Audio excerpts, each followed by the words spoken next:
آج ہم آپ کو لیے چلیں گے ایسے ملک میں جس کے لیے پاکستانی پاسپورٹ پر واضح لکھا گیا ہے کہ اس پاسپورٹ پر سوائے اسرائیل کے ہر جگہ جایا جا سکتا ہے۔ اسرائیل پاکستان سے 3283 کلومیٹر دوری پر موجود ہے، جس کے چاروں طرف مسلمان ممالک موجود ہیں۔ اس میں کوئی شک نہیں کہ اسرائیل دنیا میں اس ناجائز بچے کی طرح غیر سیاسی ضرورت ہے جس نے مظالم کی حد پار کر دی ہے۔ فلسطینیوں کی سرزمین پر قبضہ کر کے ان پر زمین تنگ کر دی گئی ہے۔ کیمپوں میں مقیم فلسطینیوں پر جو 80 کی دہائی میں مظالم کیے گئے، قتل و غارت کا بازار گرم رکھا۔ صبر اشتیلا کیمپس اس کا منہ بولتا ثبوت ہے جس کے پیچھے موساد اور اسرائیل تھا۔ ہزاروں افراد کو جانوروں کی طرح ذبح کیا گیا، معصوم بچوں، خواتین، نوجوانوں اور بزرگوں کے جسم کے ٹکڑے ٹکڑے کیے گئے اور خواتین کی عصمت دری کی گئی۔ 1940 کی قرارداد پاکستان کے قیام کی بنیاد ہے تو اسرائیل کو مسترد کرنے کی بھی بنیاد ہے۔ جب اسرائیل بنا تو پہلے وزیر اعظم نے اسرائیل کی خارجہ پالیسی کی بنیاد رکھی کہ دنیا میں ایک نوزائیدہ مسلم ملک پاکستان کو ختم کرنا ترجیح ہوگی۔ اسرائیل نے پاکستان کو ختم کرنا اپنی خارجہ پالیسی کی ترجیح رکھا۔ بانی پاکستان قائد اعظم محمد علی جناح نے کہا تھا کہ اسرائیل نے مسلمانوں کی پیٹھ میں خنجر گھونپا ہے،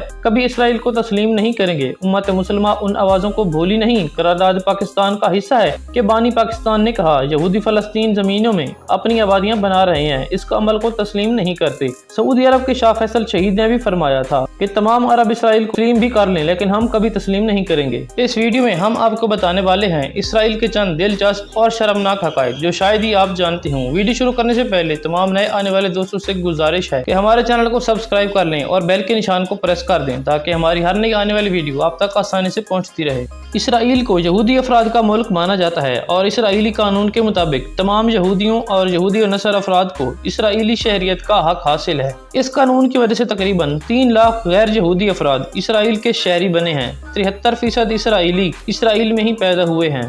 اسرائیل کی 2 سرکاری زبانیں ہیبریو اور عربی ہیں۔ ہیبریو زبان اسرائیلی اکثریتی زبان ہے اور سرکاری امور اس سے نمٹائے جاتے ہیں۔ 10 لاکھ سے زیادہ افراد روسی بولتے ہیں جبکہ فرانسیسی بولنے والے اسرائیلی افراد 7 لاکھ کے لگ بھگ ہیں جن کی اکثریت شمالی افریقہ سے آئی ہے۔ اسرائیلی آبادی کا 16% حصہ مسلمانوں پر شامل ہے، مسیحی 2% ہیں جبکہ دروز 1.5% ہیں۔ عالمی بینک کے مطابق کاروبار میں آسانی کے حوالے سے اسرائیل خطے میں تیسرے جبکہ دنیا بھر میں 38ویں نمبر پر ہے۔ امریکہ کے بعد اسرائیل میں دوسرے نمبر پر سب سے زیادہ سٹارٹ اپ کمپنیاں ہیں۔ شمالی امریکہ سے باہر اسرائیل کی کمپنیاں سب سے زیادہ نسڈیک میں رجسٹر ہیں۔ شمسی توانائی میں ترقی کے حوالے سے اسرائیل پیش ہے۔ پانی کی بچت اور جیو تھرمل توانائی کے حوالے سے اسرائیل دنیا میں پہلے نمبر پر ہے۔ اس کے علاوہ سافٹ ویئر، مواصلاتی اور لائف سائنسز میں ہونے والی ترقی سے اسرائیل اب سلیکان ویلی کا مقابلہ کرنے کے قابل ہو گیا ہے۔ اسرائیل مغربی ایشیا کا ایک ملک ہے۔ اسرائیل خود کو یہودی جمہوریہ کہلاتا ہے اور دنیا میں واحد یہود اکثریتی ملک ہے۔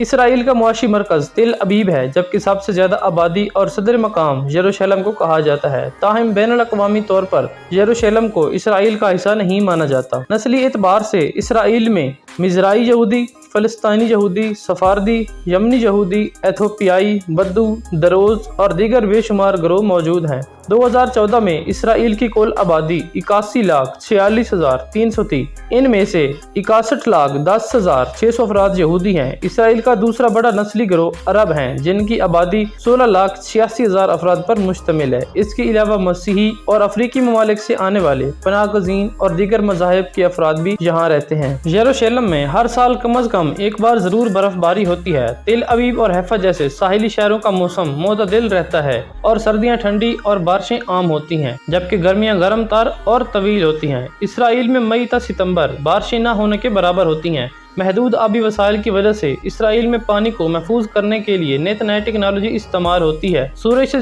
زیادہ فائدہ اٹھانے کے لیے شمسی توانائی پیدا کی جاتی ہے۔ فیکس شمسی توانائی سے بجلی کی پیداوار میں اسرائیل سب سے آگے ہے اور تقریباً تمام گھروں میں پانی شمسی توانائی سے گرم کیا جاتا ہے۔ اسرائیل میں 4 مختلف نباتاتی جغرافیائی علاقے ہیں۔ یہاں نباتات کی کل 2,867 اقسام پائی جاتی ہے جن میں 253 غیر مقامی ہیں۔ اسرائیل میں کل 380 نیچر ریزروز ہیں۔ تل ابیب سے 45 منٹ کی مسافت پر موجود یروشلم یہودیت، عیسائیت اور اسلام کے لیے ایک مقدس شہر کی حیثیت رکھتا ہے۔ یہ شہر مسلم، یہودی، عیسائی اور آرمینیائی علاقوں میں تقسیم کیا گیا ہے۔ پاکستان کی اسرائیل سے متعلق ریاستی پالیسی عدم تعلقات کی ہے کیونکہ اسرائیل کو فلسطینیوں کے علاقوں میں زبردستی بسایا گیا ہے، اس لیے پاکستان اسرائیل کے وجود کو تسلیم نہیں کرتا اور فلسطینیوں کی جنگ آزادی میں ان کی حمایت کرتا ہے۔ اسی اصول کی بنیاد پر ریاستی سطح پر